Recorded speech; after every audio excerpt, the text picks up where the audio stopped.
Madam ಹೇಳಿದ್ರು 5 ವರ್ಷದಲ್ಲಿ ಸಾವಿರಾರು ಹೆಣ್ಣು ಮಕ್ಕಳು ಸತ್ತೋದ್ರು ಅಂತ.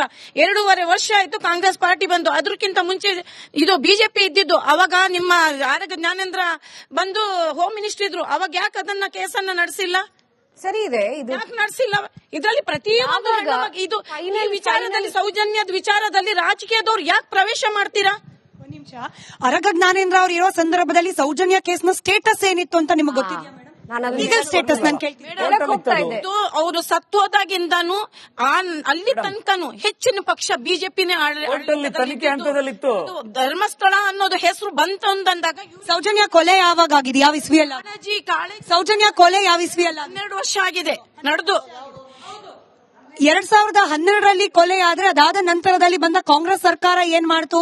ಕಾಂಗ್ರೆಸ್ ಸರ್ಕಾರ ಆದ ನಂತರದಲ್ಲಿ ಬಿಜೆಪಿ ಬಂದಾಗ, ಬಿಜೆಪಿ ಸರ್ಕಾರ ಇದ್ದಾಗ ಸೌಜನ್ಯ ಕೇಸ್ ಯಾವ ಹಂತದಲ್ಲಿತ್ತು? ಅದರ ಡೀಟೇಲ್ಸ್ ನಿಮಗಿದ್ರೆ ಅದನ್ನ ಪ್ರಶ್ನೆ ಮುಂದುವರಿಸಿ.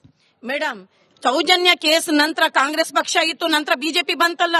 ಬಿಜೆಪಿ ಅವರೇ ತಾನೇ ಈ ಧರ್ಮಸ್ಥಳದ ಬಗ್ಗೆ ಬೆರಳೆತ್ತಿರೋದು. ಇಲ್ಲಿನ ಈ ಸನ್ನಿಧಾನಕ್ಕೆ ನಮ್ಮನ್ನ ಬೆರಳೆತ್ತಾ ಇದ್ದಾರೆ ಅಂತ ಹೇಳ್ಬಿಟ್ಟು ಅವದು ಕಾಳಜಿ ವಹಿಸ್ಕೊಂಡು ಮಾಡಬಹುದಿತ್ತಲ್ಲ. ನಾವು ನೋಡಿ, 23ರಲ್ಲಿ ಕೋರ್ಟ್ ತೀರ್ಪು ಬಂತಲ್ಲ, ಅಲ್ಲಿಯ ತನಕ ಕೋರ್ಟ್ ಅಲ್ಲಿ ಇತ್ತಲ್ವಾ? ಅದು ಕೋರ್ಟ್ ಅಲ್ಲಿ ಇರುವಾಗ ಪಬ್ಲಿಕ್ ಇದರಲ್ಲಿ ಚರ್ಚೆ ಆಗಲ್ವಲ್ಲ? ನಿಮ್ ಮಾಹಿತಿ ಇಲ್ಲ ಪಾಪ. ನೋಡಿ, ಇದು ಬಿಜೆಪಿ ಅರಗ ಜ್ಞಾನೇಂದ್ರ ಅವರು ಗೃಹ ಸಚಿವರಾಗಿದ್ದಾಗ ಸೌಜನ್ಯಂಗೆ ನ್ಯಾಯ ಕೊಡಿಸಬಹುದಿತ್ತು ಅಂತೀರಿ ನೀವಲ್ವಾ? ಸೌಜನ್ಯ ಸಬ್ಜೆಕ್ಟ್ ಇರಲಿಲ್ಲ ಅವಾಗ, ಅದು ಕೋರ್ಟ್ ಅಲ್ಲಿ ವಿಚಾರಣೆ ಹಂತದಲ್ಲಿತ್ತು. ತೀರ್ಪು ಬರೋದು 2023ರಲ್ಲಿ. ನಿಮ್ ಮಾಹಿತಿಗಾಗಿ ಹೇಳ್ತಾ ಇದ್ದೀನಿ. ಓಕೆ, ನಿಮಗೆ ಸಂವಿಧಾನದ ಮೇಲೆ ಭರವಸೆ ಇದೆ ಅಲ್ಲ? ಇದೆ ಅಲ್ಲ? ಸರಿಗಿದೆ ಮೇಡಮ್, ನಮಗೂ ಇದೆ. ಯಾಕೆಂದ್ರೆ ಅದು ಕೋರ್ಟ್ ಅಲ್ಲಿ ಚರ್ಚೆ ಆಗ್ತಿದೆ ಅಂದ್ರೆ ಸರ್ಕಾರ ಅಥವಾ ರಾಜಕೀಯ ಪಕ್ಷ ಏನ್ ಮಾಡೋದಕ್ಕೆ ಸಾಧ್ಯ? ಮೇಡಮ್, ಎಲ್ಲಿ ನುಗ್ಗಿದೀವಿ ಮೇಡಮ್? ಎಷ್ಟೇ ವಿಚಾರದಲ್ಲಿ ಮಾತುಕತೆಯಲ್ಲಿ ಸೌಜನ್ಯನ್ ಕೇಸಿನ ಬಗ್ಗೆ ನಾವು ಕೇಳಿದೀವಿ. ಧರ್ಮಸ್ಥಳ ಮತ್ತೆ ಸೌಜನ್ಯವನ್ನ, ಧರ್ಮಸ್ಥಳ ಷಡ್ಯಂತ್ರ ಮತ್ತೆ ಸೌಜನ್ಯ ಒಂದು ಈಕ್ವೇಟ್ ಮಾಡಿದ್ ನಾವಲ್ಲ, ಅದನ್ನ ಈಕ್ವೇಟ್ ಮಾಡಿದ್ ಬುರುಡೆ ಗ್ಯಾಂಗ್ ಅವರು. ಇನ್ಫ್ಯಾಕ್ಟ್ ಸುರಭಿ ಅವರಿಗೆ ಬೇಸರ ಆಗ್ಬಹುದು, ಬಿಜೆಪಿ ಪಕ್ಷ ಹಿಂದುತ್ವದ ಪರ ಅನ್ಕೊಂಡ್ರು ಕೂಡ ಸೌಜನ್ಯ ಪ್ರಕರಣದಲ್ಲಿ ಇಡೀ ಧರ್ಮಸ್ಥಳ ವಿಚಾರದಲ್ಲಿ ಲೇಟ್ ಆಗಿ ರಿಯಾಕ್ಟ್ ಮಾಡಿದ್ರು ಅನ್ನೋ ಆರೋಪ ಅವ್ರ ಮೇಲೂ ಇದೆ. ಮೇಡಮ್, ನೀವು ಎಲ್ಲಿಂದ ಡೇಟಾ ತಗೊಂಡು ನನಗೆ ಗೊತ್ತಿಲ್ಲ. ಸುರಭಿ ಅವರೇ ಮುಂದುವರಿಸಿ. ಅಲ್ಲ, ಇದು ನೋಡಿ, ನಾವು ವಿಷಯಕ್ಕೆ ವಾಪಸ್ ಬರೋಣ. ಇವತ್ತು ನಡೀತಿರುವಂತಹ ಈ ಷಡ್ಯಂತ್ರದ ಬಗ್ಗೆ ಅಥವಾ ಮಹಿಳೆಯರ ಅತ್ಯಾಚಾರವನ್ನು ಬಳಸಿಕೊಂಡು ರಾಜಕೀಯ ಬೇಳೆ ಬೇಯಿಸುವಂತಹ ಒಂದು ಕಾರ್ಯದಲ್ಲಿ ಕೇಳಿಸ್ಕೊಳ್ಳಿ. ಅಲ್ಲ, ಹೇಗ್ ಮಾತಾಡ್ತೀವಿ ಅಂದ್ರೆ ನಮ್ಮ ಕಣ್ಣು ಮುಂದೆ ಇರೋದನ್ನ ನಾವು ಮರ್ತೇ ಬಿಡ್ತೀವಿ. ಒಂದು ಪಕ್ಷವನ್ನು ಟಾರ್ಗೆಟ್ ಮಾಡಬೇಕು ಅಂತ ಬರೀ ಆ ಒಂದು ಆಸಕ್ತಿ ಇಟ್ಕೊಂಡು ನಾವು ಮಾತಾಡಿದ್ರೆ ನಡೆದಿರೋದನ್ನ ಮರೆಯಕ್ ಸಾಧ್ಯನಾ? ಎಲ್ಲಿಂದ ಬಂತು ಈ ಅವ್ರ ಚಿನ್ನಯ್ಯ ಅವ್ರು ತಂದಿದ್ದ ಬುರುಡೆ ಎಲ್ಲಿಂದ ಬಂತು ಅಂತ ಅಲ್ಲಿಂದ ಪ್ರಶ್ನೆ ಶುರು ಮಾಡೋಣ ನಾವು. ಕೇಳಿಸ್ಕೊಳ್ಳಿ, ನೂರಾರು ಸಾವಿರಾರು ಅಂತ ಹೇಳಿದ್ದಂತಹ ಈ ಘೋಷಣೆಗಳು ಎಲ್ಲಿಂದ ಬಂತು? ಕೊಂದವರು ಯಾರು ಅಂತ ಕೇಳಿದಾಗ ಅದು ಎಲ್ಲಿಂದ ಬಂತು? ಇಷ್ಟು ಜನ ವಿದೇಶದಿಂದ ಬಂದು ಆಸಕ್ತಿ ತಗೊಂಡ್ರಲ್ಲ, ಅವ್ರಿಗೆ ಹಣ ಎಲ್ಲ ಹೋಗಿದ್ದು ಅಥವಾ ಯಾಕೆ ಆಸಕ್ತಿ ತಗೊಂಡ್ರು? ಈ ಪ್ರಶ್ನೆಗಳನ್ನ ಕೇಳಿದಂತ ಉತ್ತರನೂ ಬಂದಿದೆ, ಆದ್ರೂ ನಂಬಲ್ಲ ನಾವು. ಸ್ವತಃ ಕಾಂಗ್ರೆಸ್ ಅವರು ಒಪ್ಕೊಂಡಿರುವಂತದ್ದು ಷಡ್ಯಂತ್ರ ನಡೆದಿದೆ ಅಂತ, ಆದ್ರೂ ನಾವು ಒಪ್ಪಲ್ಲ, ಆದ್ರೂ ನಾವು ಒಪ್ಪಕ್ ರೆಡಿ ಇಲ್ಲ. ವಸಂತ್ ಗಿಳಿಯಾರ್ ಅವರೇ, ಕೊಂದವರು ಯಾರು ತಿಳ್ಕೊಳ್ಬೇಕು, ಕೊಂದವರಿಗೆ ಶಿಕ್ಷೆ ಆಗ್ಬೇಕು. ಈ ಕ್ಷಣದವರೆಗೆ ನಮ್ಮನ್ನ, ನಿಮ್ಮನ್ನ, ಇವರನ್ನ ಎಲ್ಲರನ್ನೂ ಒಳಗೊಂಡಂತೆ ಎಲ್ಲರ ಪ್ರಶ್ನೆನೂ ಅದೇನೆ. ಸಿಗಬೇಕಾದ್ರೆ ಹೇಗ್ ಸಿಗ್ಬೇಕು ನ್ಯಾಯ? ಇದು ಕ್ಲೀಶೆ ಪ್ರಶ್ನೆನೆ. ಇದೇ ಮಹಾಭಾರತ ಕಾರ್ಯಕ್ರಮದಲ್ಲೇ 100 ಬಾರಿ ಇದನ್ನ ಚರ್ಚೆ ಮಾಡ್ಬಿಟ್ಟಿದೀವಿ. ಸೌಜನ್ಯ ನ್ಯಾಯ ಸಿಗಬೇಕು, ಸೌಜನ್ಯಳನ್ನ ಕೊಂದವರಿಗೆ ಶಿಕ್ಷೆ ಆಗ್ಬೇಕು ಅಂದ್ರೆ ಇರೋ ಆಪ್ಷನ್ ಏನು? ಈಗ ಒಂದು ವಿಶೇಷವಾಗಿ ಇವರೆಲ್ಲ ಸೇರ್ಕೊಂಡು ರಾಷ್ಟ್ರಪತಿಗಳಿಗೆ ಒಂದು ಪತ್ರ ಬರೀಬೇಕು. ಸುಪ್ರೀಂ ಕೋರ್ಟ್ನ ಮುಖ್ಯ ನ್ಯಾಯಮೂರ್ತಿಗಳು ಒಂದು ಪತ್ರ ಬರೀಬೇಕು.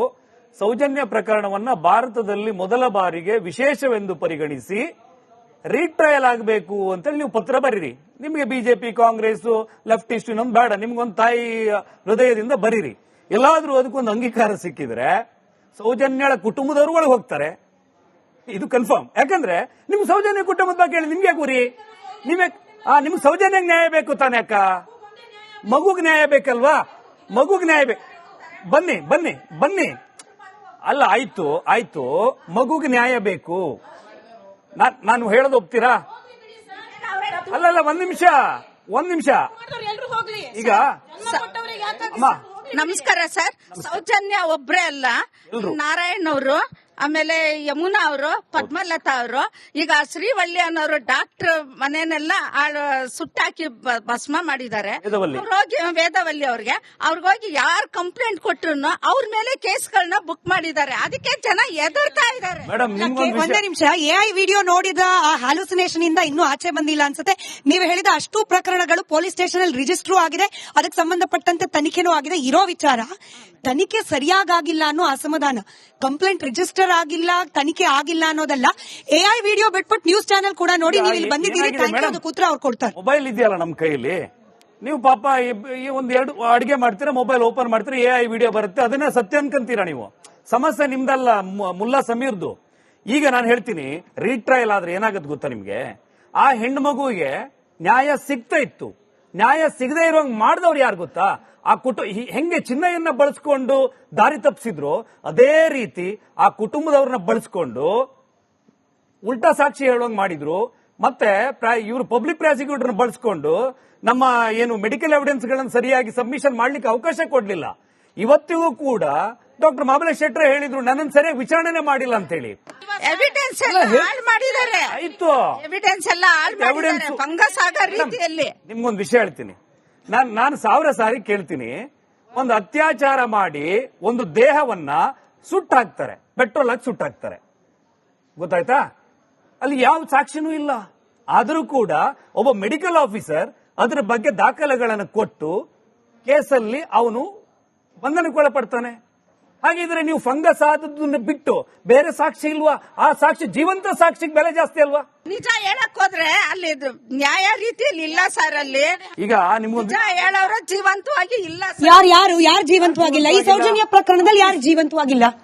ಇವಾಗ ಅವ್ರ ತಮ್ಮವ್ರ ಕಂಪ್ಲೇಂಟ್ ಕೊಡಕ್ ಹೋಗ್ತಾರೆ, ಅವ್ರನ್ನ ಹೊಡೆಯಕ್ ಬರ್ತಾರೆ. ಎಲ್ಲಿ ಹೊಡೆದಿದ್ದಾರೆ ಮೇಡಮ್? ಬಂದಿದ್ದಾರೆ ಮೇಡಮ್, ನೋಡಿ. ಇಲ್ಲ, ನೀವು ನೋಡಿ. ಅವ್ರ ತಮ್ಮ ಒಂದ್ ನಿಮಿಷ ನಿಮಗೆ ಅವ್ರ ಹೆಸರು ಗೊತ್ತಿದೆಯೋ ಇಲ್ಲೋ ನಾನೇ ಹೇಳ್ಬಿಡ್ತೀನಿ, ಕೇಳಿಸ್ಕೊಳ್ಳಿ. ವಿಠಲ್ ಗೌಡ ಅನ್ನೋರು ಸೌಜನ್ಯ ಅವರ ಸೋದರ ಮಾವ. ನಿಮ್ ಪ್ರಕಾರ ಅವ್ರ ಮೇಲೆ ಹಲ್ಲೆ ಮಾಡಲಾಗಿದೆ ಅನ್ನೋ ನಿಮ್ಮ ಆರೋಪ? ಇಲ್ಲ ಇಲ್ಲ. ಯಾರು ಹೊಡೆದ್ರು? ಯಾರು ಸೌಜನ್ಯ ಹೊಡಿಲಿಲ್ಲ, ಹೊಡೆಯಕ್ ಹೋಗ್ತಾ ಇದ್ದಾರೆ. ಪೊಲೀಸ್ ಸ್ಟೇಷನ್ ಅಲ್ಲಿ ಕಂಪ್ಲೇಂಟ್ ಕೊಡುವಾಗ ಹೊಡೆಯಕ್ಕೆ ಪೊಲೀಸ್. ಇದು ಮತ್ತೊಂದು ಯೂಟ್ಯೂಬ್ ವಿಡಿಯೋದ ಪ್ರಶ್ನೆ ನೀವು ಮುಂದುವರಿಸಿ. ಪಾಪ ಇಲ್ಲಲ್ಲ ಆ ತಾಯಿದು ನೋಡಿ. ಇಲ್ಲ, ಅನುಮಾನ ಸಹಜವೇ, ಅದಕ್ಕೊಂದು ಉತ್ತರ ಬೇಕು. ಏನ್ ಗೊತ್ತಾ, ನಾನು ಲೈಟ್ ಆಗಿ ಕನ್ಸಿಡರ್ ಮಾಡ್ತಿಲ್ಲ. I am taking this very seriously. ಇಂತ 100 ಮಂದಿ ಇದ್ದಾರೆ ಈಗಲೂ ಕೂಡ ವಿಡಿಯೋಗಳನ್ನ ನಂಬಿ ಅದರಿಂದ ಅನುಮಾನದ ದೃಷ್ಟಿಯಲ್ಲೇ ನೋಡ್ತಿರೋರಿದ್ದಾರೆ. ಹಾಗಾಗಿ ಇದಕ್ಕೆ ಉತ್ತರ ಬೇಕೇ ಬೇಕು. ವಸಂತ್ ಗಿಳಿಯಾರು, ಏನ್ ಗೊತ್ತಾ ಮೇಡಮ್, ಈಗ ಏನಾಗಿದೆ, ಕಂಪ್ಲೇಂಟ್ ಕೊಡಕ್ ಹೋದವರೆಲ್ಲ ಸಾಯ್ತಾರೆ ಅಂತ ಹೇಳ್ತೀರಲ್ಲ ನೀವು ಹೇಳ್ತೀರಿ, ಆ ವಿಡಿಯೋ ನೋಡ್ಕೊಂಡು ಹೇಳ್ತೀರಿ. ಇವತ್ತು ಧರ್ಮಸ್ಥಳದ ವಿರುದ್ಧ ವಾಚಾಮಗೋಚರವಾಗಿ ಸುಳ್ಳು ಅಪವಾದಗಳನ್ನು ಹಾಕಿದ ಮಹೇಶ್ ಶೆಟ್ಟಿ ಬದುಕಿದ್ದಾರೆ, ಗಿರೀಶ್ ಮಟ್ಟಣ್ಣರವರು ಆರಾಮಾಗಿದ್ದಾರೆ, ಜಯಂತ್ ಇದ್ದಾರೆ, ಸಾವಿರಾರು ಜನ ಇನ್ನೂ ಹಂಗೆ ಇದ್ದಾರೆ. ಅವರು ಯೂಟ್ಯೂಬ್ ವಿಡಿಯೋಗಳನ್ನು ನೋಡಿಕೊಂಡು ಒಂದಿಷ್ಟು ಕನ್ಫ್ಯೂಷನ್ಗೆ ಒಳಗಾಗಿದ್ದೀರಿ. ಯಾರಿಗೂ ಹೊಡೆಯಕ್ ಹೋಗಿಲ್ಲ, ಕಂಪ್ಲೇಂಟ್ ಕೊಡ ಎಲ್ಲ ನಿಮಗೆ 1 ವರ್ಷಗಳ ತನಕವೂ ಆ ಕುಟುಂಬದವರು ಸೌಜನ್ಯ ಪ್ರಕರಣವಾಗಿ 1.5 ತಿಂಗಳ ನಂತರ ಒಂದು ಪ್ರೆಸ್ ಮೀಟ್ ಮಾಡಿ ನಮ್ಮ ಜೊತೆಗೆ ಇಡೀ ನೀವು ಮಾತಾಡಕ್ ಬರಬೇಡಿ ಅಮ್ಮ, ಆ ಇಡೀ ಕುಟುಂಬ ನಮ್ಮ ಜೊತೆಗಿದೆ, ವೀರೇಂದ್ರ ಹೆಗ್ಗಡೆ ಅವರೇ ನಮಗೆ ಸಹಕಾರ ಕೊಟ್ಟಿದ್ದಾರೆ, ನಮ್ಗೆ ಅವ್ರೇನು ಅನ್ಯಾಯ ಮಾಡಿಲ್ಲ ಅಂದ್ರೆ ಆಗ್ಲೇ ಶುರುವಾಗಿದೆ. ಸೌಜನ್ಯ ಸತ್ತು 1 ವಾರದಲ್ಲೇ ಸೋಮನಾಥ್ ನಾಯ್ಕ ಒಂದು ಮೆಸೇಜ್ ಹರಿಯೇ ಬಿಡ್ತಾರೆ, ಯಾವುದು ಮೊಬೈಲ್ ನಲ್ಲಿ, ಈ ಸಾವಿಗೆ ಧರ್ಮಸ್ಥಳಕ್ಕೂ ಲಿಂಕ್ ಇದೆ ಅಂತ ಹೇಳಿ. ಆ ಪ್ರಕರಣದಲ್ಲಿ ಚರ್ಚೆ ಶುರುವಾಗ್ತದೆ. ಸೋಮನಾಥ್ ನಾಯ್ಕರ ಮೇಲೆ ಕಂಪ್ಲೇಂಟ್ ಆಗುತ್ತೆ, ಅಲ್ಲಿ ಸ್ಟೇಷನ್ಗೆ ಹೋಗಿ ಮುಚ್ಚಳಿಕೆ ಬರ್ಕೊಟ್ಟು ಬರ್ತಾರೆ ಅವರು. ಆ ಸಂದರ್ಭದಲ್ಲಿ ಪ್ರಶ್ನೆ ಎದ್ದಾಗ ಆ ಕುಟುಂಬದವ್ರು ಹೇಳ್ತಾರೆ, ನಮ್ಮ ಇಡೀ ಕುಟುಂಬದ ಜೊತೆಗೆ ಇರೋದೇ ಧರ್ಮಾಧಿಕಾರಿಗಳ ಕುಟುಂಬ, ಧರ್ಮಾಧಿಕಾರಿಗಳು ಅಂತೇಳಿ ಪ್ರೆಸ್ ಮೀಟ್ ಮಾಡಿ ಹೇಳಿರುವ ದಾಖಲೆಗಳು ಇವತ್ತಿಗೂ ಇದೆ. ಹಂಗಾದ್ರೆ ಹಿಂದೆ ಹೋಗಿರ್ಬೇಕು ತಾನೆ ಕಂಪ್ಲೇಂಟ್ ಕೊಡಕ್ಕೆ, ಅವಾಗ ಹೊಡೆದಿದ್ರೆ ಹೇಳ್ತಿರ್ಲಿಲ್ವ ಅವರು? ಆ ತರದ ಘಟನೆಗಳೆಲ್ಲವೂ ಕಟ್ಟುಕತೆಗಳು, 100ಕ್ಕೆ 100 ಕಟ್ಟುಕತೆಗಳು. 1 ವರ್ಷದ ನಂತರ ಸೌಜನ್ಯ ಪ್ರಕರಣದ ವಿಷಯದಲ್ಲಿ ಆ ಕುಟುಂಬದ ಮೇಲೆ ಅಪವಾದ ಬರುವಂತದ್ದು. ಅಲ್ಲಿಯ ತನಕ ಏನು ಬರಲಿಲ್ಲ, ಯಾರು ಕೂಡ ಹೇಳಲಿಲ್ಲ. 1 ವರ್ಷ ಟೈಮ್ ತಗೊಂಡ್ರು ಈ ಸುಳ್ಳುಗಳನ್ನು ಸೃಷ್ಟಿ ಮಾಡಕ್ಕೆ. ಮೊನ್ನೆ AI ವಿಡಿಯೋ ಮಾಡಿ ಅದೆಲ್ಲ ಸುಳ್ಳು ಅಂತೇಳಿ ಆ ಹಾಕದ ಹುಡುಗನ ಡಿಲೀಟ್ ಮಾಡ್ಕೊಂಡು ಓಡೋಗಿದ್ದಾನೆ ಇವಾಗ. ಇದೆಲ್ಲ ಕಟ್ಟುಕತೆ ಮೇಡಮ್. ಇದು ಇವರೆಲ್ಲ ಒಂದು ಬ್ರ್ಯಾಂಡ್ ನವರಿದ್ದಾರೆ, ಆ ಬ್ರ್ಯಾಂಡ್ ನವರೆಲ್ಲ ಸೇರ್ಕೊಂಡು ಮಾಡುವಂತ ಒಂದು ಪ್ರಾಜೆಕ್ಟ್ ಇದು.